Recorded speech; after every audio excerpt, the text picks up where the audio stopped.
جادوئی سلطنت نوریہ جہاں چاندنی ندیوں میں چمکتی تھی اور پہاڑ ہواؤں سے سرگوشیاں کرتے تھے۔ ایک قدیم کہانی نسل در نسل سنائی جاتی تھی۔ کہا جاتا تھا کہ ہر 100 سال میں ایک دفعہ چاند ایک آنسو گراتا ہے اور جو بھی اسے حاصل کرے اس کی ہر خواہش پوری ہو جاتی ہے۔ بہت سے لوگوں نے چاندنی آنسو کی تلاش کی مگر کوئی بھی اس کا ثبوت لے کر واپس نہ آیا۔ کچھ لوگوں کا ماننا تھا کہ یہ صرف ایک کہانی ہے، لیکن آئلہ ایک یتیم لڑکی تھی جس کی آنکھیں صبح کے ستارے کی طرح تھی، اس پر پورا یقین رکھتی تھی۔ آئلہ لورین گاؤں کے کنارے رہتی تھی جہاں وہ دن بھر جڑی بوٹیاں اکٹھی کر کے بازار میں بیچتی تھی۔ اس کا کوئی خاندان نہ تھا، نہ کوئی گھر، بس ایک پرانی مل جہاں وہ رات کو سوتی تھی۔ ہر شام وہ آسمان کی طرف دیکھتی اور چاند سے اپنی خواہش مانگتی، اگر چاندنی آنسو واقعی موجود ہے تو برائے کرم مجھے مل جائے، میں صرف ایک خاندان چاہتی ہوں جہاں میں رہ سکوں۔ لیکن وہ اکیلی نہیں تھی جو اس کی تلاش میں تھی۔ زفیرہ ایک ظالم جادوگرنی جو کبھی شاہی مشیر تھی، چاندنی آنسو کو لامحدود زندگی حاصل کرنے کے لیے پانے کی خواہش مند تھی۔ اسے برسوں پہلے سلطنت سے نکال دیا گیا تھا، لیکن اس کے جاسوس سرگوشیاں کر رہے تھے کہ جلد وہ رات آنے والی ہے جب آنسو گرے گا اور وہ کسی بھی قیمت پر اسے حاصل کرے گی۔ ایک دن آئلہ جب بازار میں تھی، اس نے ایک بوڑھے قصے گو کو چاندنی آنسو کے قدیم نقشے کے بارے میں بات کرتے ہوئے سنا۔ وہ ایلڈویریا کی غاروں میں چھپا ہوا تھا جو گونجتے درختوں کے جنگل سے آگے تھا۔ اگلی صبح آئلہ طلوع فجر سے پہلے ہی روانہ ہو گئی۔ اس کے پاس بس ایک چھوٹا سا تھیلا تھا جس میں تھوڑا سا کھانا اور چاندی کا ایک ہار تھا جو اس کی ماں کا تھا۔ جیسے ہی وہ گہرے جنگل میں داخل ہوئی، ایک پر اسرار آواز نے اسے چونکا دیا۔ ہو گئی ہو کیا؟ آئلہ نے حیرت سے دیکھا کہ ایک بولنے والا الو ایک درخت کی شاخ پر بیٹھا تھا، ان کے پروں سے چاندنی کی روشنی چمک رہی تھی۔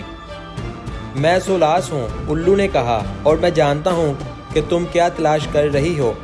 آئلہ کی آنکھیں چمک اٹھیں۔ کیا تم واقعی چاندنی کے آنسو کے بارے میں جانتے ہو؟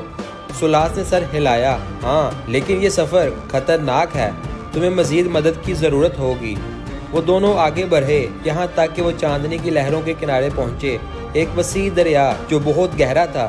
وہاں ان کی ملاقات ایک ماہی گیر الیاس سے ہوئی جس نے انہیں دریا پار کرنے کی پیشکش کی۔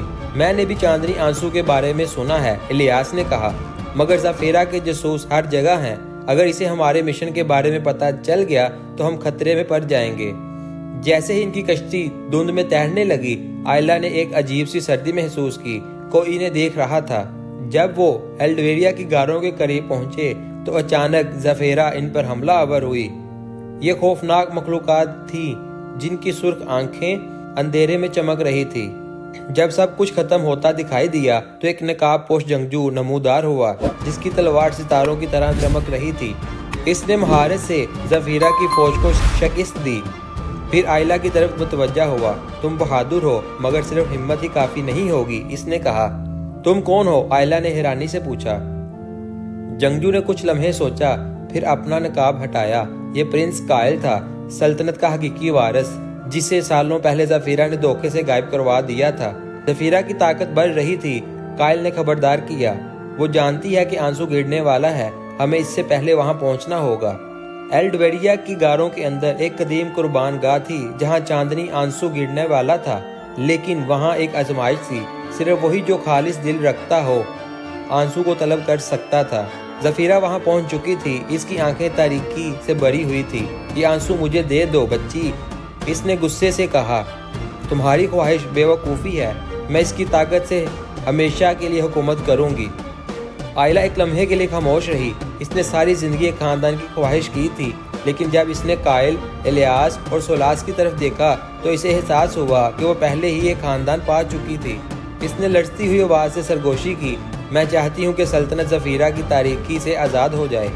اچانک پوری غار ہلنے لگی، چاند کی روشنی قربان گاہ پر گری اور ایک چمکتا ہوا نیلا آنسو آئلہ کے ہاتھوں میں آ گرا۔ اس میں چھپی طاقت نے زفیرہ کی جادوئی قوت کو توڑ دیا اور اسے ہمیشہ کے لیے اندھیروں میں قید کر دیا۔